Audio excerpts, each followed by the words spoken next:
오늘은 교제의 광복이라는 제목으로 함께 말씀을 나누고자 합니다. 예수님께서 이 땅에 오셔서 사람들과 제자들에게 일관되게 하신 메시지, 말씀이 있습니다. 예수님께서 이 땅에서 사역을 하실 때부터, 그리고 부활하시고 승천하셔서 일관되게 하신 그 메시지의 중심은 오직 한 가지, 하나님의 나라였습니다. 그래서 예수님에 관한 말씀을 읽다가 보면 하나님의 나라라고 하는 주제가 계속 일관되게 연결되어 나타남을 우리가 발견할 수 있습니다. 예수님께서 이 땅에서 사역을 시작하실 때 사람들에게 이렇게 선포를 하며 시작합니다. 때가 찼고 하나님의 나라가 가까이 왔으니 회개하고 복음을 믿으라. 하나님의 나라가 가까이 왔다라는 선포입니다. 그리고 예수님께서 제자들과 사람이 모인 곳에서 첫 설교를 하셨을 때에도 설교의 핵심 주제는 하나님의 나라였습니다. 그래서 그가 첫 설교에서 하신 말씀이 이와 같은 말씀입니다. 예수께서 눈을 들어 제자들을 보시고 이르시되 너희 가난한 자는 복이 있나니 하나님의 나라가 너희 것이미요. 제자들을 향하여, 사람들을 향하여 하나님의 나라가 너희 것이다 라고 선포하며 설교하셨습니다.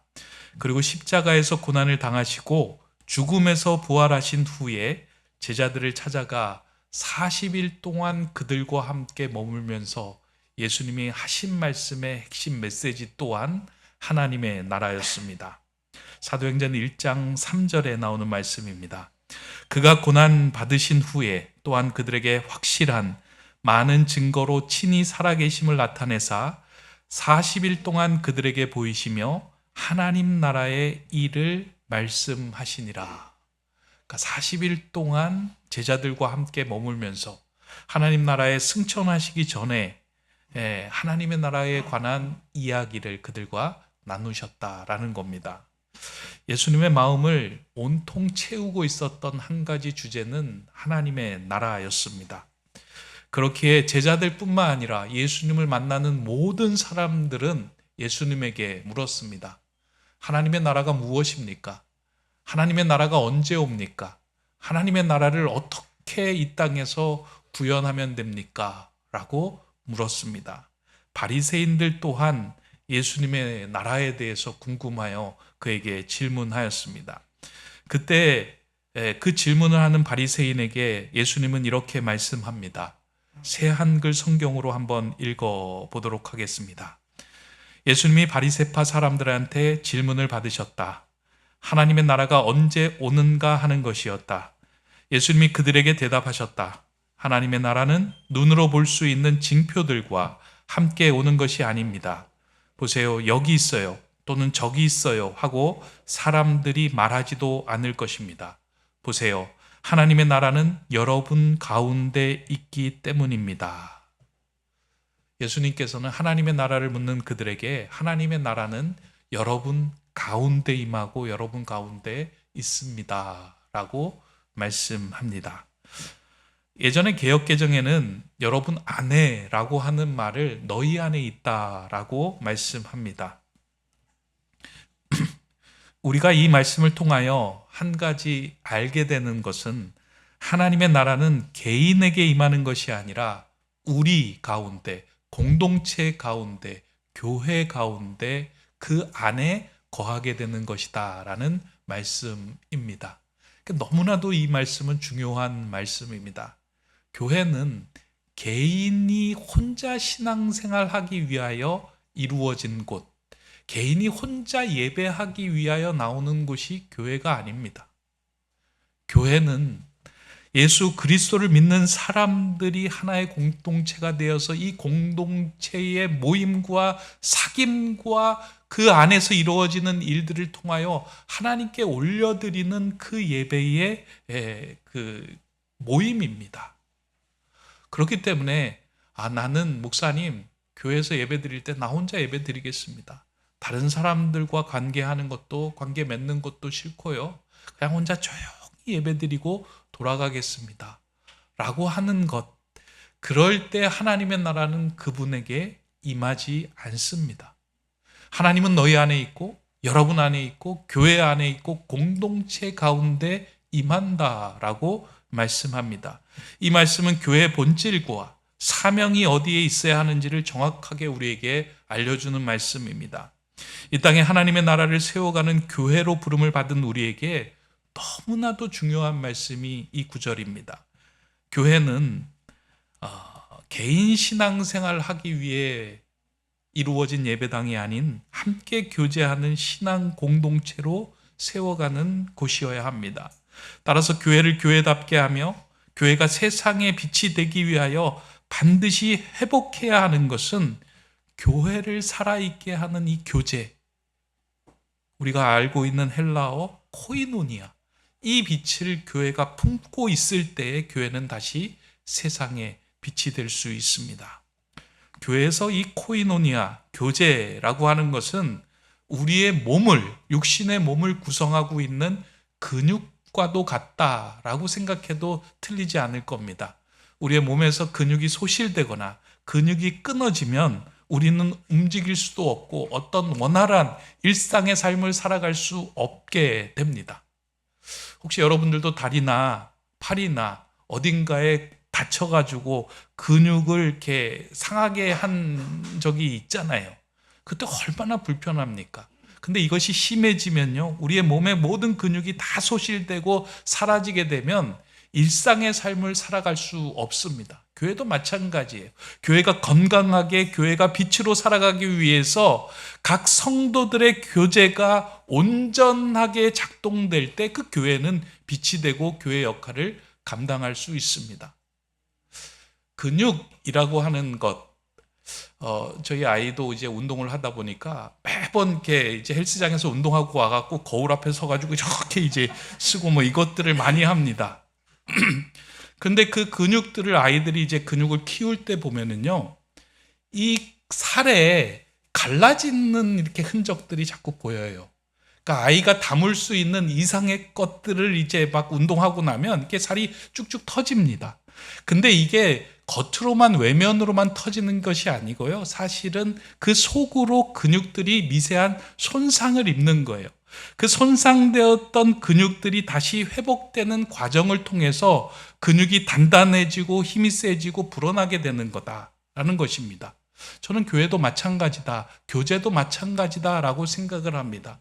하나님의 나라를 이루어가는 그 교회 공동체가 더 건강해지려고 하면 내가 편한 사람들, 나는 그냥 청정인 상태에서만 신앙생활하는 것이 아니라 나에게 불편하는 사람, 나를 힘들게 하는 사람들과 함께 교제하며 그 불편함을 사랑으로 극복하고 믿음으로 극복하는 과정을 통하여 우리가 주님 앞에 쓰임받는 든든한 근육을 가진, 믿음의 근육을 가진 사람이 된다는 거예요.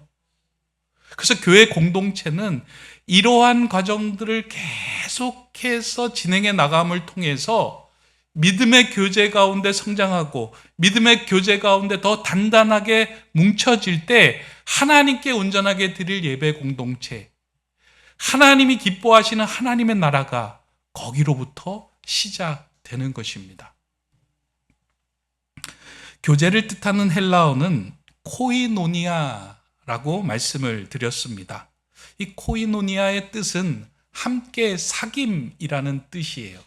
근데 이 함께 사귐을 뜻하는 이 코이노니아 단어를 자세히 들여다보면 신앙생활 하면서 어떻게 우리가 신앙생활을 해야 하는지를 힌트를 얻을 수 있어요. 코이노니아를 뜻하는 이 단어의 그 어원을 찾아보면 그 어원이 코이노스에서 왔다라고 이야기합니다. 코이노스요. 이 코이노스에 대한 뜻을 찾기 위해 사전을 찾아보면 크게 이제 두 가지 의미가 등장을 하는데요. 이제 첫 번째 의미는 우리가 알고 있는 의미예요. 공동의, 통용의, 그러니까 함께 물건을 쓰는 것, 그것을 의미하는 것이 이 코이노스라는 단어입니다. 그러니까 사도행전 2장 44절을 보면 초대교회가 함께 공동의 생활을 하였고 자신의 물건을 내놓아 성도들과 함께 통용하였다라고 기록을 하고 있어요. 여기에서 공동의, 통용하다라고 하는 단어가 코이노스라는 단어입니다. 그런데 이 동일한 헬라어 코이노스가 사도행전 10장에 가서는 좀 다른 의미로, 다른 단어로 사용되고 있습니다. 사도행전 10장 14절 15절의 말씀에 이런 말씀이 나오는데 여러분들 한번 추측해 보세요. 여기에는 코이노스가 어떤 단어로 표현되었을까? 한번 추측하고 한번 이렇게 짚어보시기 바랍니다. 읽어드립니다. 베드로가 이르되 주여 그럴 수 없나이다. 속되고 깨끗하지 아니한 것을 내가 결코 먹지 아니하였나이다 한데 또 두 번째 소리가 있을 때 하나님께서 깨끗하게 하신 것을 내가 속되다 하지 말라 하더라. 좀 여기에서 찾아볼 수 있나요? 공동의, 통용하는 뭐 이런 뜻의 그 의미를 가진 단어가 여기에 등장을 합니까? 좀 의아한 눈으로 목사님 지금 무슨 소리 하고 있나 라고 생각을 하면서 쳐다보실 터인데 찾기가 쉽지는 않습니다. 여기에 나온 단어 가운데 이제 코이노스를 찾으면 두 번째 해당되는 단어가 뭐냐면 속되다, 깨끗하지 않다 라고 하는 그 unclean에 해당되는 단어가 이 코이노스다라고 하는 겁니다. 그런 그 상황에서 볼 때요, 어떻게 2장하고 사도행전 2장하고 4장에서는 함께 사용하고 함께 쓰는 공동애라고 하는 단어가 10장에 이르러서는 속되고 깨끗하지 않다라고 이렇게 표현되었을까? 이 상반되는 단어가 어떻게 이게 같이 사용될 수 있을까라는 생각을 하게 됩니다. 그런데 여기에 이 코이노니아를 푸는 핵심 열쇠가 이 안에 있습니다. 이렇게 생각해 보세요. 한 사람이 사용하는 물건을 자기만 사용하는 거예요. 깨끗하게 보관하면서 자기만 사용하고 자기만 쓰는 거예요. 근데 주변을 돌아보았더니만 그 물건이 없어서 다른 사람들이 힘들어하는 거예요. 그래서 자기 거를 그 사람들에게 내어놓는 거예요. 그랬더니만 사람들이 그 물건을 쓰다 보니까 이 사람도 만지고 저 사람도 만지다 보니까 그 물건이 닳기도 하고 더러워지는 거예요. 내가 그냥 내 것만 이렇게 소중하게 여기는 것이 아니라 남들한테 내주었더니만 그 물건이 우리의 눈으로 보기에는 다른 사람의 손이 닿다 보니까 그 물건이 닳기도 하고 더러워지는 그런 상황을 코이노스라고 한다는 거예요. 이걸 교제에 한번 우리가 적용해 보면 어떨까 하는 생각을 하게 됩니다. 교제, 코이노니아라고 하는 것은요, 다른 사람의 아픔, 슬픔, 어려움, 속된 것을 나에게 묻히는 것을 허용하는 것, 그게 코이노니아예요. 하나님, 저는 교회 가서요, 정결하고 온전하게 나만 예배드리고 오겠습니다. 이게 아니고요. 하나님, 저는 교회 가서요, 다른 사람들이 눈물 흘리고 아파하고 상처받아서 찢어진 그 마음이 있으면 저는 그 눈물을 닦아주는 수건으로, 때로는 그의 슬픔에 속된 것을 닦아주는 걸레로 내가 쓰임받기를 원합니다 하는 마음으로 그들에게 다가가 그런 교제가 일어나는 자리를 코이노니아, 성도의 교제다라고 말하는 것입니다. 교회는 깨끗하고 흠없는 사람들만의 모임이 되어서는 안 됩니다. 교회는 세상에서 상처받고 지치고 속된 사람들이 모여서 서로의 눈물과 아픔을 닦아주며 그들과 함께 기쁨과 슬픔을 공유함으로 예수 그리스도 안에서 소망을 얻어 회복되는 공동체가 교회이고 하나님의 나라입니다. 이는 구약의 다윗이 사울을 피하여 도망갔던 아둘람 굴과 같은 모습이다라고 말할 수 있습니다. 여러분, 그 구약 성경에 보면 이제 그 다윗이 사울을 피하여 광야와 그 여러 곳을 전전하잖아요. 그러다가 한 굴에 집거할 때가 있습니다. 더 이상 도망가는 것도 힘들고 지쳐서 이제 이 굴에서 좀 머물러야 되겠다라고 생각해서 그 아둘람 굴에 다윗이 머뭅니다. 근데 주변에서 다윗이 그곳에 있다라는 이야기를 듣고 주변에 사람들이 모여들기 시작을 하는 거예요. 성경은 그 사람이 한 400명 이상이 되었다라고 이야기를 합니다. 근데 그렇게 해서 모여든 사람들이 누구냐라고 성경에서 이야기하기를 환난당한 자, 공고한 자, 어려움에 처한 자, 핍박당한 자, 세상에서 속된 자들이 그 굴로 모여드는 거예요. 다윗의 마음이 어땠을까 하는 생각을 합니다. 아마 다윗의 마음에는 이런 마음이 있었을 거예요. 하나님, 제가 이렇게 쫓겨다니고 힘든데 좀 영향력 있고 강하고 의지할 만한 사람들을 좀 제게 붙여주시면 제가 그 사람들을 힘입어서 다시 한번 살아갈 희망과 회복과 위로를 얻겠습니다 라고 아마 간구하고 기다렸을 것 같아요. 그런데 거기에 모인 사람들을 보니까 세상에서 속하고 깨지고 지치고 상한 영혼들이 그 안에 다 몰려든 거예요. 오히려 그들을 통하여 나가 위로받는 것이 아니라 내가 그들의 눈물을 닦아줘야 하는 상황의 사람들이 모인 것입니다. 그때 다윗은 그 사람들을 외면하지 않고 친히 그들의 눈물을 닦아주는 걸레로 살아가겠다라고 생각합니다. 그러면서 그들의 아픔, 어려움, 절망들을 보듬어주고 자신 안에 있는 자신 안에 있는 하나님의 빛, 그 소망을 그들에게 전해줍니다. 놀라운 건 그와 같은 교제를 했던 그 사람들이 다윗이 진정으로 어렵고 힘들고 새로운 길을 해야 할 때 다윗의 곁을 떠나지 않고 다윗에게 큰 힘이 되어 주었다는 거예요. 다윗이 왕국을 세울 때, 다윗이 다시 한번 힘을 입어서 나가야 할 때 그들 곁에, 다윗 곁에 남아 있었던 사람들이 그들이었어요. 우리는 어떠한 일을 하거나 어떠한 교제를 할 때 내 환경이 나이스하고 또 좋을 때 그들과 함께 교제하고 그들을 섬기겠다라고 말을 합니다.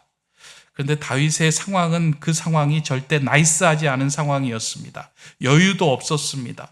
다윗의 상태는 세상에 쫓기다 찢어진 걸레와 같은 신세였습니다. 그런데 다윗은 친히 자신이 걸레가 되어 그들의 더러움, 속됨, 아픔, 눈물을 닦아주는 삶이 되겠다라고 그 길을 나섭니다. 그것이 아둘람 공동체를 유지하게 하고 살아있게 하는 강력한 힘이 되었습니다. 하나님의 나라, 교회는 이와 같이 아둘람 그 굴 공동체에서 있었던 일들이 우리 안에서도 나타나야 합니다. 우린 신앙생활하면서 비단수건처럼 좀 살았으면 좋겠다라고 생각합니다. 더러운 거 묻히지 않고요, 깨끗하고 순결하게 하나님께 드려지는 삶이 되면 좋겠다 생각이 돼요. 근데 하나님이 받으시는 참된 예배, 하나님이 기뻐하시는 삶은 비단수건의 삶이 아니라 걸레와 같은 삶이에요. 누군가의 눈물을 닦아주고 누군가의 아픔을 닦아주고 상처에서 흐르는 그 진물을 나에게 묻히는 것을 마다하지 않고 내가 그것을 받아주려고 할 때 그 안에서 하나님의 나라가 이루어지고 하나님께 기뻐 받으시는 예배가 돼요. 지난 한 주 동안 특세를 우리가 했습니다. 닷새 동안 했는데요. 지난 목요일 날 눈이 많이 왔어요. 그러다 보니까 눈이 이제 쌓여 있다 보니까 금요일 날 오시는 분들이 그 눈을 밟고 교회 안으로 들어온 거예요.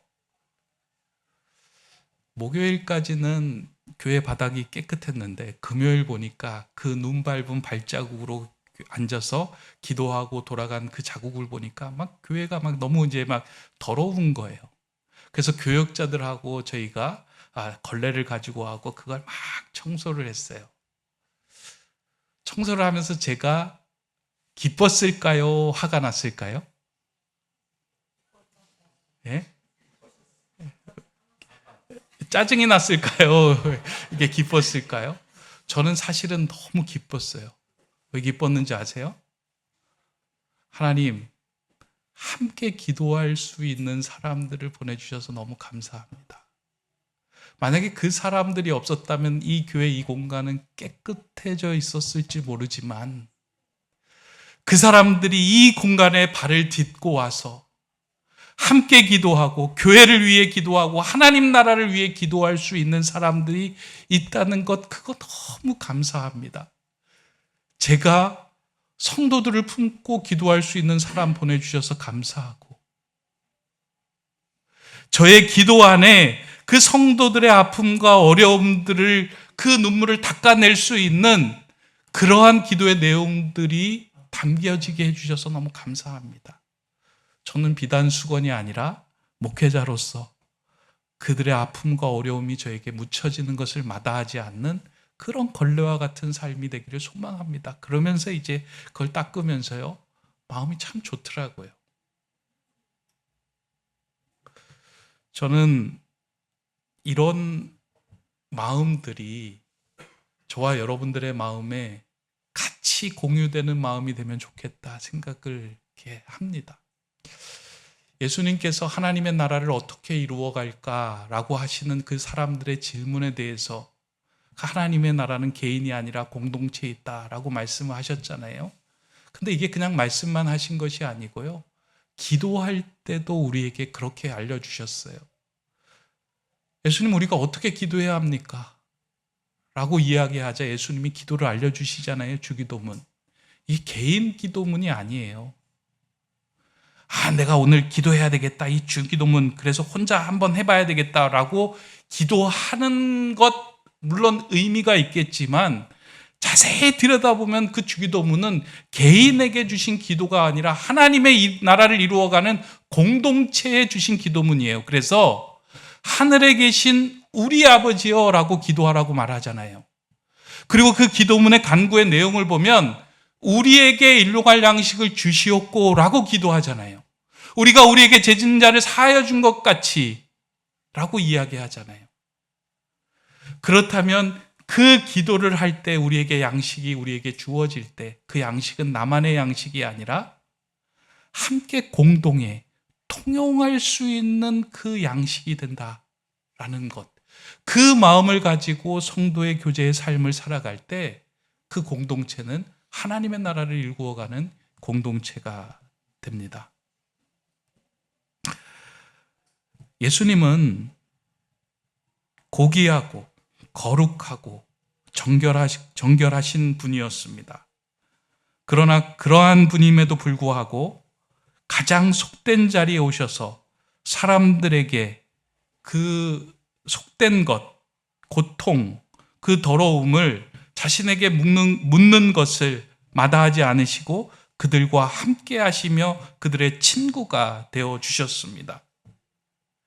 예수님의 삶은 이 코이노스의 삶이었고 사람들의 눈물과 고통을 닦아주는 걸레와 같은 삶이었습니다. 이러한 코이노스의 삶이 하나님이 기뻐 받으시는 참된 예배의 제물이 되며 그 삶을 통하여 하나님의 나라가 세워진다는 것을 몸소 보여주신 것입니다. 그러니까 예수님의 삶 자체가 코이노스의 삶이었고 그 코이노니아의 삶이었다라는 거예요. 사도 바울은 이러한 예수님의 의도를 정확하게 알아서 하나님이 받으시는 참된 예배가 무엇인지 로마서 12장 1절을 통하여 우리에게 이렇게 밝혀줍니다. 그러므로 형제자매 여러분, 나는 하나님의 자비하심에 기대어 여러분에게 권유합니다. 여러분의 몸을 살아있는 희생제물로 하나님의 마음에 들어하실 거룩한 희생제물로 바치십시오. 이것이야말로 여러분이 드릴 참된 예배입니다. 그러니까 하나님이 받으시는 희생제물의 예배가 무엇이냐면 우리가 그냥 고귀하게 앉아서 예배드리는 것이 아니라 내가 다른 사람의 아픔이 나에게 묻어나는 것을 꺼리지 않고 그 사람을 품으며 그 아픈 마음을 공유하며 하나님께 올려드릴 때 그것이 하나님께서 받으시는 가장 참된 예배이며 우리가 드려야 할 희생제물이다라고 말씀하신 것입니다. 그리고 난 후에 바울은 그 희생제물을 드리는 삶이 무엇인가를 하나 둘 12장 이후부터 우리에게 설명해 주고 있습니다. 오늘 우리가 읽은 본문도 그에 해당되는 말씀입니다. 제가 새 한글 성경으로 오늘 본문을 기록한 이유는 너무 잘 풀어서 설명해 준 거예요. 이건 뭐 제가 다르게 설명할 필요도 없이요. 이 말씀을 그냥 여러분들의 마음에 심고 여러분들의 공동체, 여러분들의 교제 가운데 행하면 됩니다. 그 가운데 한 구절 택하여 읽어보겠습니다. 여러분들 같이 읽으면 좋을 것 같아요. 12장 15절 16절의 말씀인데요. 같이 읽습니다. 시작. 기뻐하는 사람들과 함께 기뻐하고 우는 사람들과 함께 우십시오. 서로 같은 마음을 품으십시오.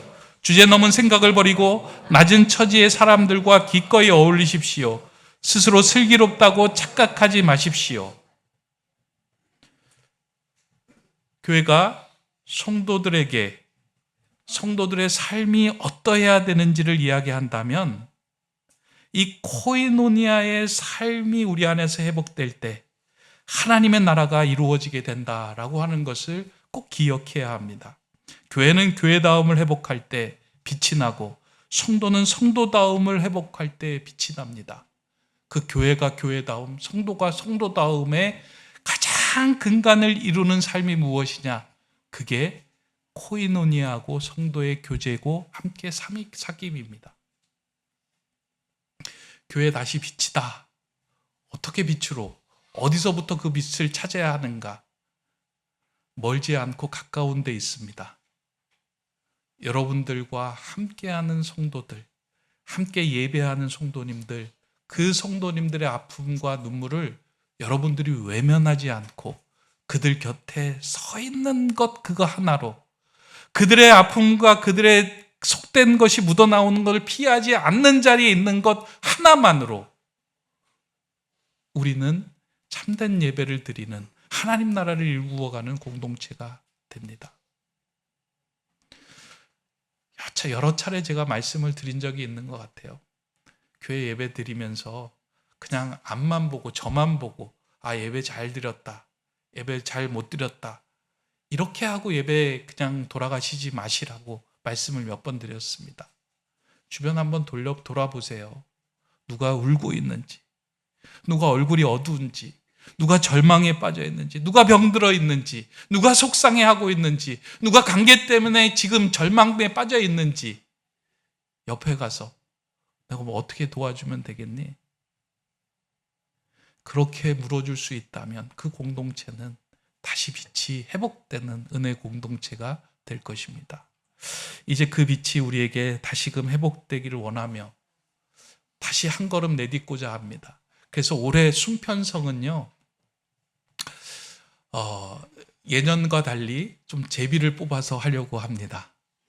그래서 하나님께서 내게 붙여주시는 사람들이 있겠다라고 하는 그 소망과 기대를 가지고 이번에 이제 순을 편성할 텐데요.